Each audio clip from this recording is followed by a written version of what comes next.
Hello, everyone, and welcome to the DecisionWise webinar, Understanding the Employee Experience Before, During, and After COVID-19. My name is Justin Warner, and I'm the Vice President of Sales and Marketing here at DecisionWise, and we're glad to have you here with us. All right, well, thank you again to our panelists for being here, and it's my opportunity to introduce each of them, and I have a short little bio on each of them. First off, I want to introduce Tracy Keffer. Tracy is the Vice President of Human Resources at Oregon Community Credit Union, based in Eugene, Oregon. They serve over 170,000 members and employ about 400 people. Tracy's been overseeing the human resources and employee engagement for almost a decade there, and works closely with the executives to develop and implement the employee engagement strategies for the organization. OCCU is driven by the values of tenacity, humility, and big-heartedness, which are fundamental to guiding OCCU in the community, its members, and its employees. Tracy, thank you so much for being here with us. Thank you. Great. Next, I'd like to introduce Jason Ward. Jason is the Vice President of People and Customer at Azul Airlines in Sao Paulo, Brazil. He was a member of the original startup team for Azul in 2008 and played an integral role in the company's merger with Trip a few years later. In 2016, Jason went to Portugal to work as a Chief Operating Officer for TAP before returning to Azul in September of 2017. Jason started his career in 1992 at Morris Air, which was the first airline founded by David Neeleman, there with the founder of JetBlue Airlines. Jason has worked with Mr. Neeleman in marketing and sales at Southwest Airlines, at JetBlue, and Azul. Jason, thank you so much for being with us all the way from Brazil. Yeah, thank you. My pleasure. Great. Dan Hoops. Dan is the Vice President of Global Organizational Effectiveness at Nu Skin Enterprises, where he is responsible for building the organization's capability to lead successful change, organizational design, and transformation. Dan is a familiar face to us here at DecisionWise, and he brings a wealth of experience and knowledge as he's worked in organizational development, leadership development, and human resources with global organizations for the past 27 years. Some of those companies include Nu Skin, the Church of Jesus Christ of Latter-day Saints, L3 Technologies, Intuit, Gateway, Granger, R.R. Donnelley, and Marriott. Dan's lived all over the world, Texas, Illinois, California, and Utah, and outside of the United States in Belgium, Bermuda, Singapore, India, Canada, and the Philippines. Dan earned a master's degree in organizational development from Loyola University in Chicago. And for those who don't know a lot about Dan, Dan is an avid marathon runner and cyclist, and we're excited to have you here with us, Dan. So thank you very much. With that being said, Tracy, I'm going to turn the time over to you and let you kind of begin this process and mediate the interaction. Excellent. I appreciate that very much. First of all, thank you very much for being here. I want to thank our presenters. As part of this, my responsibility and role will be more of a facilitator and a moderator than anything. So I'm going to turn the time over to the experts that we have here. So I want to thank you for being here. I want to thank the participants as well, the attendees. I appreciate the way that we're doing this remotely, and you're all used to doing this now. And so that's one of the benefits of doing webinars now, is you're used to this and understand that. We have a good number of participants on this call. This webinar has received a lot of interest, and we'll talk about some reasons behind that. I want to also make sure that we give the panelists an opportunity to introduce their companies a little bit so that we understand a little bit more about what that is. And the way I'm going to do this is I'm going to start with, first of all, some facts and some figures, and then I'm going to ask individuals on the panel to address some of that and also introduce their organizations as they start. But I hope you realize that we're among some real greats here, so we appreciate them joining us. This webinar is part of the first part of a two-part series, in which we address engagement and the concept of what's happened with engagement pre-COVID during COVID, and then what's happening possibly after the COVID situation that we're under. I would invite you again to ask any questions that you may have as well. But I want to start off with a few facts and figures. These are hot off the press, and I want to thank our research team, Jefferson McLean and team, who have gathered these data, these figures that we have. This has been just actually over the past day, so these are hot off the press. So you'll excuse me for looking off to the side here as I read some of these. So let me start with the concept of what's happened with engagement. So let me give you the hypothesis first, right? So the hypothesis was during this very, very, very difficult time that organizations have been facing, and they're facing different difficulties. Some may be excess capacity, some may be under capacity, some may be where we need to hire as many people as we can. Other people are saying we have too much, and unfortunately we have to have some layoffs. The current situation within the United States, recent data show that employees that are making less than $40,000 a year, 40% of those are currently looking for work or out of jobs right now. So not the best time to be working, certainly. But along these lines, that led us to believe that what's happening with engagement is engagement starting to tank. In other words, engagement was at a low and it's even getting worse. The reality is engagement is actually increasing. Let me give you some numbers hot off the press. So first of all, I talked about our hypothesis, engagement starting to decrease. Employee engagement and the experience actually hit an all-time low in November of 2019, right? So it hit a 5-year low at least, and beyond that, we realize that as well. So our database consists of about 40 million engagement survey responses, not a small database here. All right, so the first of 2020, we started to see a trend upward, and it started to get a little bit better. So it hit its low at November of last year, and start of 2020, we started to see a trend upward. In April of 2020, it hit a 5-year high, overall levels of engagement. That's crazy. Layoffs, difficulty, work from home environment, so many other factors that are involved here. Pay reductions in many cases, elimination of all these cool perks. Nap pods are no longer in the office. Your nap pod is your office at home. But yet engagement hit a 5-year high in April of 2020. Let me give you a couple of statistics on some of the specific questions. Here's one of the questions we ask on engagement surveys. The level of stress in my job is manageable.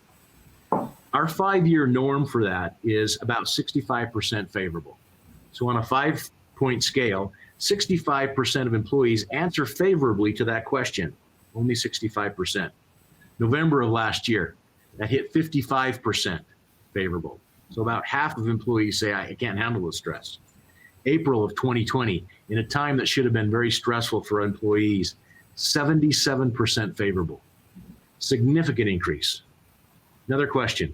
I am confident that this organization has a successful future. Our norm is about 79%. In other words, about 79% of employees say, yeah, overall, I believe in this organization. We have a successful future. The low was in January of last year, 65% favorable. November increased slightly to 70%, still down quite significantly. April of this year, 90% favorable. So 90% of employees were saying, yeah, I still believe in this organization. Now remember, COVID really started hitting most countries about March timeframe. 2 more. I trust my supervisor. The norm is about 76% favorable. November dropped to 73%, so it dropped a little bit. In April of this year, the organization surveyed 86% favorable responses to that. Now, why is that the case? One of the reasons is this last statistic. The organization communicates effectively with all employees about what is going on. The norm is about 55% favorable. It's about the same in November, so it didn't drop. That's kind of been steady throughout all time here. April of this year, 80% favorable. So interesting statistics. We thought engagement would tank. It would drop. All the signs say we're taking away some of this really cool stuff and employees should be disengaged in their roles, and we're not seeing that. We've actually seen an increase. So now the rest of the story. since April of this year, engagement has started to go back in the direction of former levels. And as we look at some of the reasons why this has happened, as we look at what employees are telling us about why their engagement increased in April, there are a couple of factors. Number one, intentionality. We're being very intentional about our communication. We're being very intentional about the one-on-one interactions. We're being very intentional about the message that's being sent. And CEOs were speaking with their employees on a weekly basis. Managers were meeting with their employees. Another thing that we're starting to see is that during that time period, managers were much more effective at their communication and acting as leaders during a time when that leadership was needed. And we're starting to receive information that says we're returning back to our old habits again. So, long way of introducing the webinar and saying that the purpose of this webinar is to discuss what happened. Why did we increase levels of engagement? Second piece that we want to address is what do we need to learn from COVID that has taught us that we can be effective in what we're doing, and what do we need to continue? And the last part is I'd like to really open it up to our panelists to talk about some of the things that their organizations are doing in terms of being effective. So with that, what I'd like to do is I'll start with, because I see Dan on the top of my picture screen. Dan, can I just ask you to introduce your organization a bit, and then I'd like you to kind of address some of that data and talk to us a little bit about why you think that has actually increased during that time period, and what you're starting to see in organizations. We won't highlight Nu Skin on this one, but what you're seeing outside of Nu Skin that's causing that to drop again. I'll put myself on mute here. No, great to be with you. Great to be part of the panel. Great to join with DecisionWise, whom I admire from an employee experience standpoint. They do great stuff. Nu Skin is kind of an interesting company. It's one of the few large companies in direct selling or multi-level marketing, direct selling, whatever you want to call it. But we've been in business for about 35 years, publicly traded organization, major operations in Asia, Southeast Asia, Europe, and Americas as well, and growing very rapidly in South and Central America. And when the COVID, everybody got sent home, kind of, it's like, oh, what's going to happen now? What's going to happen within our industry? And we've experienced actually tremendous growth in the first 2 quarters. We beat street guidance in the 2 quarters that we've announced. And we're finding a couple things as that ties to engagement. One is, we can work remote. We don't have to be in a large building to be able to do that. We can still stay coordinated and connected in a way that allows us to contribute at a high level. We have a very intentional focus on the manager and employee interaction. And in our last survey, for our mid-year check-in on our pulse survey, we asked, how many of you have had a mid-year check-in with your manager? Just a quick yes or no question. And we had 89% say that they had. And this is 5,000 employees globally. So we began to look at the data of those that had the mid-year check-in compared to those that didn't. And there's a significant difference on engagement for those that had their mid-year check-in versus those that didn't. So from ability to stay connected while exercising a lot of autonomy in remote work, I think it's been very successful for Nu Skin. Excellent, thank you. Dan, you said some interesting things there. I'll put that in my own word, that intentionality of that communication, that I intentionally meet with my employees versus the water cooler conversation versus the going out just casual conversations. Yeah, I think that's right. The intentional part has definitely increased. I mean, you have a set meeting, it's on the rhythm, and you can't say, oh, you're on another meeting and I'm not going to attend. We are discovering, though, that for those that have a high need for the interaction, more of those that have a preference for extroversion, they are missing the 30-second elevator ride or walking up the stairs.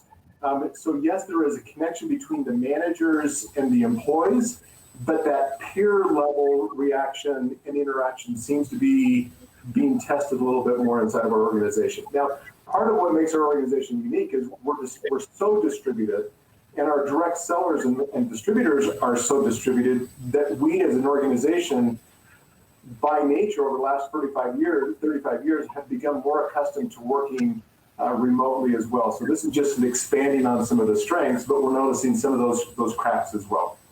You know, you mentioned those with a preference for extroversion. I'm the opposite end of that spectrum. I'm off the spectrum in terms of introversion. And I have found myself, I'm here in the office, and we are distanced in the office. We have the ability to do that. But I find myself just really happy to talk to somebody I'm not related to for a change. Mm-hmm. Yeah. Yeah, and I'm the same. Statistically, I'm an off-the-charts introverted as well. And there's just times when I need to go talk to somebody. I need to see a face. I need to sit across from somebody in a meeting. And again, I think it's more of that peer connection, community, sense of community than it is direct reports. Very good. Thank you. Tracy, I'd like to ask you the same question. You know, I presented some statistics that were there, and those are what we're seeing kind of globally. This is from the global database, and we'll bring Jason in here in just a minute to talk about what he's seen specifically. But why do you think that's increased? Have you seen that, and have you seen managers do anything differently that would cause that to happen? Sure. We're a credit union in Eugene, Oregon, and we have the unique setup right now where a good portion of our people are working from home, but we also have our branch network. So we have employees who are in the branches, and we were really surprised when we had our last pulse survey results because the support staff, the people who are working at home, the communication scores just skyrocketed. They were much higher than they've been in the past. But the branch people who are there with their managers and their peers every day, it was much lower. And I think what's happened is managers are being a lot more intentional, and they're putting the person before the work. And so they're developing really great relationships, and they're talking about things, and they're giving autonomy and letting people get the work done how they need to get it done. The one thing with COVID that was interesting for, I'm sure all of us, is that our employees are humans, and they have spouses and roommates and dogs and cats and babies and toddlers. And, you know, before we would be like, oh, if you're remote, you need to be, you know, that all needs to be away. Well, they couldn't do that. And when we were able to really just give grace and understanding and say, work when you can work, and production went through the roof, we're doing quite well. And I think it's about that, putting the human first, and understanding that you do hire the person before the role or the position. And that if you give that grace and understanding, the employees will rise to the occasion and be quite loyal. And it's given us a lot of thought about those branch employees of what is going on there that we could tweak. You know, are we overthinking the communication, or are we just kind of like, here we are, get to work, the line, or are we taking that time to, you know, talk to people and see how they're doing during this time? It is a stressful time for frontline workers to be out there in the public when there's a virus going on. And so we have to be able to be intentional with those people as well on how are you interacting with your employees, managers, and really understand the background on that. And I think, you know, our call center, which I think is probably the norm, doesn't always have the highest survey scores. It's probably our most difficult role at the credit union is to be in the call center, but sending them home and having them work from home and just have that autonomy and their stress levels, I think our numbers just were through the roof. They're the highest they've ever been in the years that we've been with DecisionWise using the surveys. And I really think it's that grace, understanding, autonomy, and then the relationship building. It's not about answering the next phone call. It's about how can I help you be that human so you can answer the next phone call. Excellent. Thank you. And Tracy, I'm going to put you on the spot and ask you a question. I'll ask the same one of Jason in just a moment. That is it's been probably 5 years, and we worked with a number of call centers, and they had remote workers. And Jason's one of the pioneers in remote working and the ability there. So I'm going to ask him some of these questions too. And I'd love your feedback. So 5 years ago, as we were doing this, we realized that those who were remote were scoring higher than their counterparts who were in the office on the survey scores. And as we dug into this, it was about 5 points higher overall. as we dug into it, we found that what was happening is they were kind of gaming the system a little bit. They wanted to maintain their remote work environment, so they were responding positively to the survey. Mhm. So here's my on-the-spot question. Do you think any of that's going on right now with the reason for the bump in scores? No, because I think in many of those people's minds, they'll be coming back eventually. And it's not trying to stay at home. It's just, we see the comments. The comments are, thank you for letting me keep my job. Thank you for keeping me employed. Thank you for the email from Ron, our CEO, telling us to give ourselves grace, that he understands that we're teachers now, we're daycares, we're bottle makers, lunch makers, and employees. And I think it's just that understanding that the company, we've really got an opportunity in the last 8 months, 6 months to really show what our values are about. And I think our employees are really seeing that. And this has been a year of a lot more than just COVID. There's been the social unrest, and there's the political things going on. And when you lump it all together, 2020 has been quite a year. And so an employer who's rising to the occasion and really understanding that you have to put the person first and the relationship first, those employees will in turn be loyal. And we're having great months, some record-breaking months. I think this last week we promoted at least 10 people into roles that are career-changing promotions. And the employees are seeing that, and that their loyalty and their dedication to keeping the organization going forward, whether they're at home or they're here, is going to, in the long run, enrich lives of employees, members, the community. Everyone gets to benefit from it. Thank you. Thank you very much. So Jason, I'm going to ask you to do a couple things. Number one is, Jason, you're on this webinar, this call, for a couple reasons. Number one is who you are as an individual. We respect you and what you do. We've had the opportunity to work together a bit here, and I just respect you as an individual. But you offer a unique perspective here from a lot of different reasons. You're in an industry that is hit hard. Yeah. You are in Brazil, so you can represent a different view. And you've had experience with this work from home environment in more than one setting and different opportunities. So I'm going to ask you, first of all, to introduce Azul Airlines for those who may not be as familiar. And then maybe you can answer that same question for me. The first question being, what do you think is happening with engagement and why that's actually increased? And then I'll address the same question that I asked to Tracy. Do you think a lot of that is because we're just grateful to have a job and trying to keep that promoted, or are people actually more engaged than they are? So I'll throw that out to you, Jason. All right. Well, thank you and good afternoon. It's great to be with you, and thank you for the opportunity. As you mentioned, Azul, we are a Brazilian airline headquartered in São Paulo, Brazil. Before COVID hit, we were flying roughly 1,000 daily departures domestic, flying to over 100 cities in Brazil, with also flights into Florida and into Lisbon in Portugal. So we had about 14,000 employees as well. And as the Vice President of People and Customers, I'm responsible for everything from HR and training to our customer facing to our customer experience departments as well. As you mentioned, David, when we came down here in 2008, a handful of us left JetBlue in New York and came down here to start the airline. David, being a Brazilian born, always wanted to do something in Brazil, so he was able to start the airline. And today there's 3 Americans that are working here, and the rest of them are Brazilians working here. So as you mentioned, our industry has been hit rather hard. It's a very unique, if you work in the airline industry, you know what it's like. And for those of you that don't, congratulations. You probably don't want to get involved with the industry, but it's a very asset intensive and a lot of cost involved as well. But I've been hit very hard here in Brazil. We've also been hit hard by the COVID.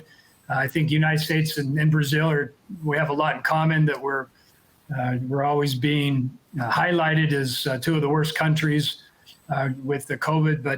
But we're seeing certainly the comeback and the return of business.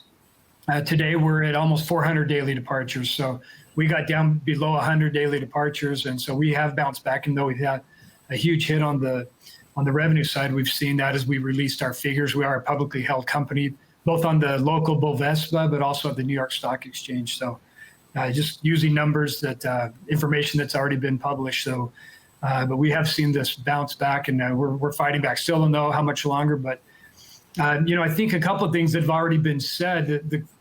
The intentional communication. I think one of the nice things that we've always had a very strong culture. I think that was one of the things that when we started JetBlue. I remember Usto Schultz was a gentleman that was very big on culture, and he said, "You can't not have culture, or culture exists. Whether you choose to focus on it, you choose to invest in it, spend time on it, and develop it, or you just decide to let it go and let employees, create the culture, inconsistent culture throughout." So we had a strong culture, but I think what the pandemic has allowed us to do is to really go more direct with our communication. You mentioned CEOs, our president, and a lot of us, we've held live sessions with our employees. We've had different departments doing that. We've upped the number of emails that were going out, the communication that's been sent through our WhatsApp groups as well. Very transparent. I think a key to this was always about having the humility to kind of say, we don't know what's going on. We don't have answers. We don't have a crystal ball. We don't know if we'll be filing for bankruptcy. We don't know if this is going to take 18 months, 2 years, 4 years. We can only go off of what other people are saying and, historical. And it's been a long time since there's been a pandemic in the world. So that was very difficult, but we were very transparent in being what we knew, what the information we currently had, and kind of what was possible and what the probability was, what the risks were. So this actually helped to bring, all of us much closer together. And I think as Tracy mentioned, looking at the individuals first and foremost as our internal customers, and not trying to figure out if they were right, if what the situation was. Just we got to truly believe that people are doing the best they possibly can. And having a wife and 2 kids still at home in school, I know exactly what it's like to try to be, a worker and a parent and a teacher, and it's difficult. It's not easy. So we got to understand people are doing the best they can. The scores, I do think that based on everything we said, people were losing jobs. We had to let some people go. People decided they couldn't continue to do both, so they had to quit and stay at home. And so I think also we were fortunate that we were able to, when we did have some of our layoffs, that with our union agreements, we were able to go off of our performance appraisals and be able to get some of the detractors out of the company as well, which certainly helps in the people that remain. They're not only grateful they have a job and believe in the company, but they were happy before, and now they're cheering and hoping that we can come back, and we'll watch that progress as well. Regarding the at-home agent, at JetBlue, where David and the team there started the home-based agents for call center, it's a different atmosphere. It's a different environment. The people that are the managers and supervisors, it's managing at a distance is much different than seeing face-to-face or having that 30-second conversations, or even just seeing and being able to wave to people. And that's where you have to get creative and do like we've done, happy hours online where everybody grabs their favorite beverage and snuggles up to their dog or cat on the couch, or even their kids, and be able to just talk and discuss what's happening in the world. Tracy mentioned also a lot of social unrest happening and politics involved. And so people have a lot on their mind. And I think with all the sports, I'm a huge sports fan, with all the sports coming to a halt, all the shows, Broadway and everything else shutting down, a lot of the distractions were gone as well. And so it enabled people to focus on themselves, their families, and truly who we are as individuals and what's important to us. And as a company, we had to kind of respect that and also go along with it and say, yeah, we agree. And it helped us to reflect on kind of who we are as a company and our people. So interesting times, but at the same time, we got to also snap back, more efficient, more effective, and ready to get back at it. Thank you. Thank you very much. Can I add one thing on that? Yeah. One thing that comes to mind both from what Jason and Tracy said is, if we think of the traditional employee expectations, employer expectations, and a contract, if you will, I think we got locked in a mindset of what that is. And COVID has completely blown that up. And this notion of I can bring my whole self to work is very different. Bringing my whole self to work may be taking an hour off between 8 and 9 so I can care for one of my children. It may be taking my dog on a walk at noon. It may be knowing that I have calls at 7 o'clock with Asia and at 11 o'clock with EMEA, in the evening. I'm going to take a 2-hour break in between to go for a run or do some errands. So this notion of increased level of autonomy and freedom in how I choose to do my job, but yet still being held accountable for very high expectations because we need to deliver and maintain our business. I think that's fundamentally going to shift that perspective of the contract with the employee and the position or the stance that the organization is going to have to take. From a cultural standpoint, I think that's going to loosen up a pretty high degree. Very good. I totally agree with that. I think that that's something that even before COVID, we were starting to look at of this, you work 40 hours Monday through Friday, 8 to 5, and we were getting a lot, why? And there really was no answer because it was developed in the 1940s, and that's what we've done ever since. And we expect you to work 8 to 5. And with COVID, we were able to really shift that to work when you can work. We need the job done. So it's a lot more cost efficient for OCCU to have you do it in the evening because your child's at home during the day than to hire a whole new person that doesn't understand who we are and what our culture is about. And we have people who are clocking in and working 2 hours and then clocking out for 2 to 3 hours and then clocking back in for a few hours, and they're getting it done. I was talking with one of our HR payroll people the other day, and she said, there's no distraction, so I can just bust out the work. And it doesn't matter if I'm doing it 8 to 5, I'm getting it done. And that's exactly the case, is just having these in the box rules that companies have put into place. I think that stifles the employee experience and the engagement you can get, and being open to change. I think this has forced a lot of people to do that. A lot of traditional managers who really, I'm going to clock your time. What we've said is, instead of clocking their time, work with them on, are they getting the job done? And if they're getting it done in an hour instead of 4, even better. If that hour happens to be at 9 o'clock at night, who cares? So I think just being open to change is important. It's going to have to happen. I think it was going to have to happen regardless of COVID, but now this is kind of forcing that issue. Thank you. And that's a great introduction to my next question. I have two more questions I want to make sure we get to here with each one of you. So just kind of in preparation. The first question is, what are we learning from COVID? What are we learning over the last 5 months that probably should have hit us upside the head long ago, and we're learning this and we need to take forward? The second question I'll ask here in just a moment is going to be, okay, we're starting to see a decline in employee engagement scores again. Is that what's causing that? And what, based on question number 2, we need to reenact or make happen? So I want to throw out that second question again. That question is, what are we learning from COVID right now that we need to continue forward, and that managers' practices need to continue forward, et cetera? So let's start with Jason. What do you think, Jason? Well, I think, kind of we hit the crisis, right? And people didn't know exactly what was going to happen, how bad it was going to be. And so it started becoming more and more of a requirement to understand what is top priorities and what do we need to do. The things that didn't really have a lot of significance, we stopped doing. And so I think it's forced us to really to focus on what is most important. And to, as we said, we kind of all came together. We talked a lot about communication. And one of the things we learned was we thought we were doing a great job of communication, but in the reality was we could have been doing a lot more. And it wasn't just one channel of communication. It was various channels of communication, and even the informal communications. How could we replicate, that somebody mentioned an elevator, ride up together and, just, shoot the breeze at the refrigerator or at the coffee shop. So, we've got to continue to focus on what are the points of communication and how can we maintain this flow of information. It's a two-way street as well. And I think we even saw that once we kind of felt like things have kind of settled, we finished negotiations with the labor unions, with our lessors, with banks.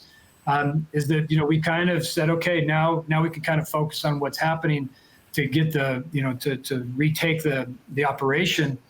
But we kind of fell off of what the communication was, and we weren't going after it each week, and we weren't, we kind of went back to just doing our old ways of communication, and it came back hard and slapped us in the face again that, people were really enjoying being informed. So I think, if someone's looking at this and trying, hey, I want to know what the secret is.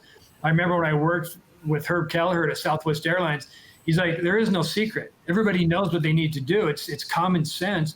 And so we speak a lot about communication, but I think, a huge piece of this and the engagement, in my opinion, it's all about communication. And that just when you think that you've communicated enough, you need to do 5X of what that communication is. So I'll throw it out to the others as well now, but that's what we've found. Our employee survey results tell us that at the top of the organization, when we ask the question about whether or not people receive the information they need in order to be effective in their job and communication, no surprise, top of the organization, 97% say they do. Leaders of Now it trickles down and you get to the bottom of the organization, that's 32%. Excuse me, 34%. So only 34% at the bottom of the organization say they receive that information. We're being more intentional about that. Dan, I'd love to hear what your thoughts are, and then Tracy, we'll reserve you to last to kind of give us more information on this.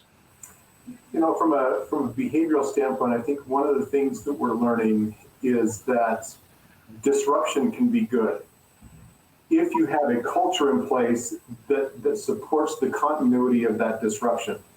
If you have an employee experience a really good employee experience fully embedded inside of your organization, the cultural response to the disruption, specifically COVID, I have to work from home, or I'm going to have to take time off, or, oh, I'm sick and I need to isolate, or my spouse or my partner is sick and they have to isolate, so I'm going to need to adjust for my family. I think depending on how the organization responds to those disruptions can absolutely increase the level of engagement. Because again, what it does is it says, yeah, you're going to hold me accountable for what I'm doing to get the results. But I think it's different for organizations that didn't have that type of culture. And all of a sudden they say, oh, we need to be a caring culture. And it's like, well, that's really not who we are. So being consistent with who you are, having those espoused values, but living them through disruption, I think is a very, very powerful takeaway learning of, okay, we get locked in mindsets that at times are not really healthy.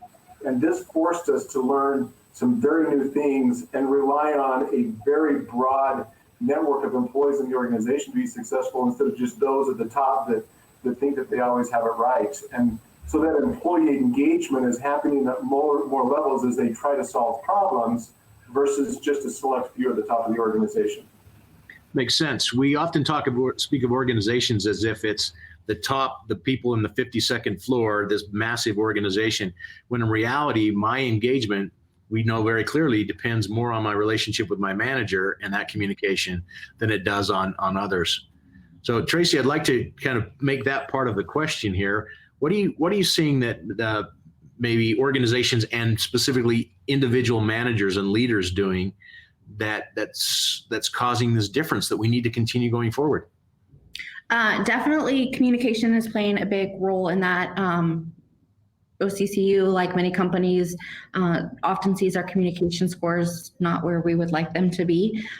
Very similar. We think we're doing great, and then we get the scores and we're like, not as great as we would like. We found during COVID, we did not have time to overthink the communication. So we were doing very similar of, we know what we know, and we're going to tell you what we know, and try to give you the information as quickly as we can with what we have, and trying to keep that going. I think that has to remain consistent, and we can't go back to let's really think about what we're saying and how we're saying it, and just get it out in a timely manner. We've learned that employees really value hearing what we do know.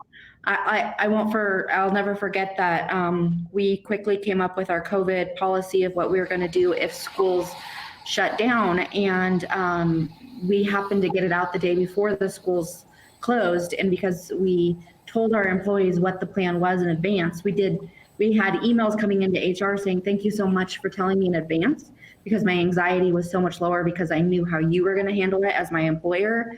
I didn't have to worry about, now what about work? And we've tried to keep that going, of just giving the information we have, and also being very transparent that this could change, because things are changing every day. And you, as we're giving you grace, you have to give us grace back that something may be different. But I think that communication, and I think that's the place that could catch us, is if we go back to the overthinking it.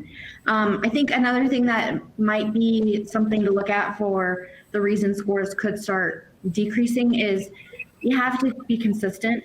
So our executive team is working on rules of engagement for our managers who do have those relationships. They're the ones who need to be communicating a lot of these messages down. And so having rules of engagement of what we expect for working remotely. So it's, you are meeting with your people, you're using your cameras, you're talking to them at least daily, you're having one-on-ones, you're having group meetings, you're using Teams, and just making sure that there's consistency across the board on how we expect people to be communicating and how we expect those managers to be leading their groups. Thank you. Thank you. And Jason, what have we learned and what needs to stay? Well, I think, just listening to Tracy right there, I mean, one thing I want, I think the consistency is key. But we spoke about this before, is that, but fair doesn't always mean the same. Like, we have flight attendants and pilots that are out flying, they never stopped flying through this whole pandemic. And yet we have other people who can sit and work from home. And so, you have to understand that, different work groups or different situations means, maybe there's a mom who has somebody to help take care of her kids, or maybe there's a mom who doesn't have to be there. Maybe there's a father who has, his kids that are being homeschooled by someone else. But, so we've had to really go through and truly try to understand what people's situations are and how can we best adapt to those situations. So, I think it's kind of bringing humanity, if you will, into the workplace and saying, guys, we're full of emotions, we're full of it. You go through with the decision-wise and talking about the hearts, the minds, and all that, the hands, the spirit. And if we truly believe in that, and we are trying to keep our crew members or our employees engaged, we have to look into all those aspects and realize that, it is different. It's a fine line, because there's some people who believe that, if I get it, if I get sick, I'm going to be fine. And there's others that feel like if they get it, it may be the end for them. And so there's a wide range of emotions around the pandemic itself. And then everything that's happening, the people that are still coming into the office are having to deal with the masks, the shields, the alcohol gel, or the, what's it called, sanitation, hand sanitizer. So, it's how do you, somebody feels like, oh, I respond differently. Well, you kind of have to apply the platinum rule, which is different than the golden rule. The platinum rule is treat others the way they want to be treated. And so, you really have to observe and perceive what people's reactions are, and then you have to attend them and attend to their needs. And I think truly believing that our employees or our crew members are our internal customers. And I think if you have a mindset in that sense, you're going to look at it a little bit differently as well, as how do I respond to and help fix problems with my employees or my internal customers. So I think that needs to stay. Great response. I'm going to ask Tracy to react to that. And the reason I say that is because in preparation for this call, you mentioned the concept of fairness. Individual employees, we treat them possibly different than others. Jason just touched on that. Tell us your thoughts on the individual engagement and that one-on-one interaction and the fairness that exists. Yeah, that was an important part of when we first started talking about what we were going to be doing with COVID and how we were going to respond. One of the first things that we said is not everything's going to be fair, and we're going to have some people who are going to say, why does that person get that and I get this, or I don't get this? And really what we were trying to do is ensure that people had jobs at the end of this and that we were here for our members in the long run. And that may have been that someone was going to get paid for working or not working while someone else had to be working at home. And because we have that often of that's not fair, they have a kid, so they get different types of sick leave or protections. And it really wasn't about, it was about doing what was right and making sure that people understood that we were here for 400 people, and that if we tried to balance out the fairness of everything, we would never get there. Great response. Thank you. Let's get to that third question for a second. You've all addressed this, but that third question is really related to, now, why are we starting to see that decline? Let me tell you what we have found as we've gone through here is we had some initial hypotheses. Number one is that we had an initial rise and now we're starting to see a decline because there was a honeymoon period. We're doing something different. And I'm grateful that I have a job during this time when things are different. Therefore, I'm happy to be here. And now all of a sudden, yeah, we're kind of in this, I said I wasn't going to use the term new normal, but I'm going to use it. We're in this new normal that says, okay, this is back to, this is not anything new. This is how it's going to be. And we're hitting that realization. So we thought that would maybe be one of the factors, and I think it still is. There's another factor that's involved, and that is the idea that in the past, we may have seen the organization as the man, and I'm using the 60s term. The 60s term being, let's stick it to the man, right? So we have a common enemy, and that's the organization, and we fight against the organization. Now that common enemy has changed, and the common enemy is COVID. We're all in this battle together. So we have this brotherhood, this band of brothers that we're all in this together. And now maybe some of that's been lost over the last little bit because now that battle we think is kind of semi-over, and we're back to seeing the organization as the enemy.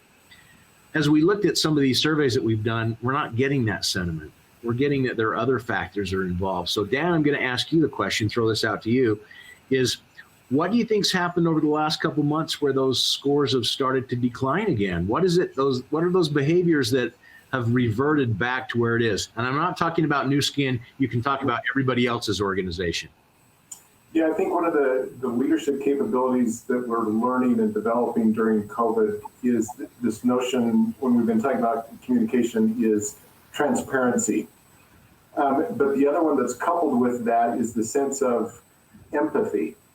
And I think those are two critical skills that have been helping us get through us, not only in Nu Skin, when we think about the Nu Skin way, and that's the lens that we look through. Well, is that consistent with the Nu Skin way? And it becomes the marker of how we make some of those decisions. But the sense of transparency and empathy, if we get back, Brene Brown put it really well. She says, I hope we don't go back to the same way. And she listed a whole bunch of characteristics of what were happening in organizations before COVID. And I think she nailed it. It's like, if we don't continue to maintain this humanness that Jason was talking about, of, hey, how we run as a business and how we interact with our employees, both from an empathy standpoint and a transparency standpoint, I think we'll revert back to the same old way, which is a disservice. I think of the viral video from Arnie Sorensen, the CEO of Marriott. And here he is battling cancer and everything that he can do, and gets in front of the TV and records a message to hundreds and hundreds of thousands of employees around the world saying, we're going to get through this. And that was I think just a wonderful display of that empathy that's required, that I hope we don't go back to the same way of saying, like Tracy was saying, well, you have to work 40 hours and it's 8 to 5 Monday through Friday. That doesn't feel very empathetic. Thank you very much. Thank you. Jason, thoughts on what's changed over the last couple of months that we're regressing? Well, I think, we talked about this, but I think a lot of the distractions were taken away, whether it be through entertainment or sports or school concerts or just school outings. Everybody's stuck in their homes. And, I think that it really caused a self-reflection on people that, again, a wide range of emotions, stuck from, are we going to be able to survive, to the physical health? But it's also a matter of, what are my core values? And am I aligned with my company's core values? I think people really start, considering that is my company aligned with what's happening in the world? A lot of the social injustice caused a lot of reflection. I know I'm here in Brazil, but we, still follow the news in the United States quite closely. And I don't know how many of the participants are from around the world and how many are from North America, but, I think it really caused a lot of people to reflect back and say, what is it that I want, coming out of the COVID, what's changed in our life, in our day-to-day lives that, I found a new way of, being with my family. I work a lot, but on the weekends, a lot of my time was taken up by other things. And I've thoroughly loved being home with my family on the weekends. And I don't want that to change. So how am I going to adapt, going forward? And I think as companies, we need to kind of realize what was it that was so important back in April on the statistics you shared. And I think we've talked a lot about it. What are we committed to maintaining and really committed to saying, hey, we maybe didn't want to do home-based work before. COVID forced us to do it. We survived, we thrived. And so what investments and what decisions are we willing to make and what risks are we willing to take in order to maintain, the good things about, working from home or working at a distance. And I think there just needs to be, that alignment from the manager level up until the executive order is that, we need to be committed to doing what is best for our people. And if we truly believe that's going to help, drive the profitability of the company, is if our employees are being productive, but they're also happy and seeing that we've made changes during the time of crisis as well. Excellent. Jason just triggered a thought in my mind that we found out of one of our most recent poll surveys as well is, I think what may be contributing to that as well is you can't turn it off. I mean, I walk by my office as soon as I get up in the morning. I walk down the hall and I walk by my office, and I walk back upstairs and I walk by my office, and there's my computer on.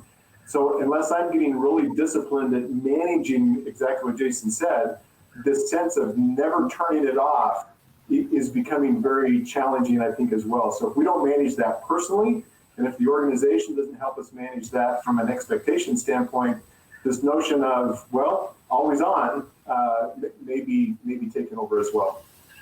Thank you. Tracy, comments along those lines? I think that that's important to focus on, and something that we've just more recently started talking about is how do we ensure that people are not overdoing it and burning out.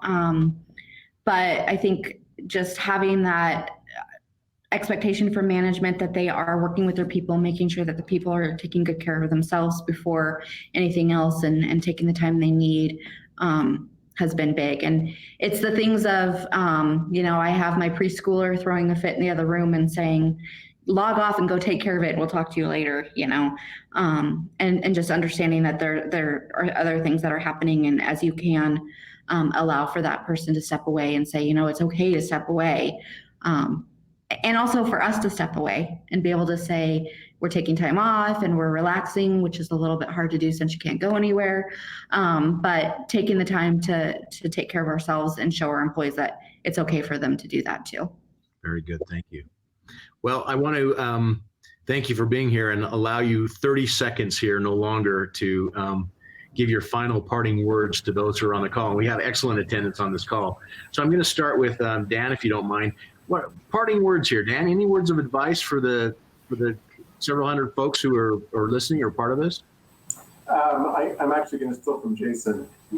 Be human, and if we're actually human and understand that if I want to bring my whole self to work, we have to be able to adjust and adapt and do that in a way that engages the hearts and minds of the employees. Excellent, thank you, Tracy. I think along same lines is that be human. Remember that we hire humans. They're not robots. They have lives. They have other things that are going on. People work because they're taking care of their families. And if we can make an environment where that work is enjoyable and they can bring their whole selves, that it's going to be beneficial for the company in the long run. And also just to be really creative and innovative around how to do things differently, and to look at how things can be done and what possibilities are, and be curious of how we can use this time to really engage employees and increase that experience level for them, and make it the state of our workplace where people are just thrilled to be working there. Thank you. Very good. Jason, thoughts? Yeah, no, I think, a lot has been said already, but just a reminder that, we put ourselves in their shoes. I mean, how do we want to be treated, and treat the other people the way they want to be treated? And I think, that's probably the best thing we can do is put ourselves in the other people's shoes and understand that. I think the other thing, that's just so frustrating is we all go home to our spouses or our significant others and talk about it. But one of the things that was said to me years and years ago that I've said more in the last 5 months and in the last previous 5 years was, if you have a problem with 3 or more people, guess what? You're the problem. So I think it's a good self-reflection. Take a look in the mirror and see what we're doing. And if we're complaining about more than 3 people, we're probably part of the problem. So, Jason, I think you just described my problem right there. I think I need to go back and figure something out. So thank you. Hey, Justin, before I turn the time back over to you, I just wanted to thank our panelists. Thank you very much for being here. It's nice to share your expertise. You're doing some interesting things, innovative things, and doing it right. So thank you very much for doing that.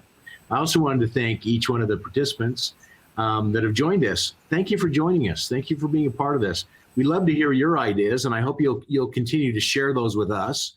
And I'll turn the time back over to Justin here to bring us home. Great. Thank you all very much. This has been fantastic. We actually received a lot of questions. We were able to address a few of them throughout the time. For some of those questions, I'll try to reach out to those specifically on an individual basis. Please know that this webinar is being recorded. You can come back and watch it anytime. Feel free to share it with whomever you would want. I want to thank the panelists as well and thank everyone online. Really appreciate this, and have a great rest of your day.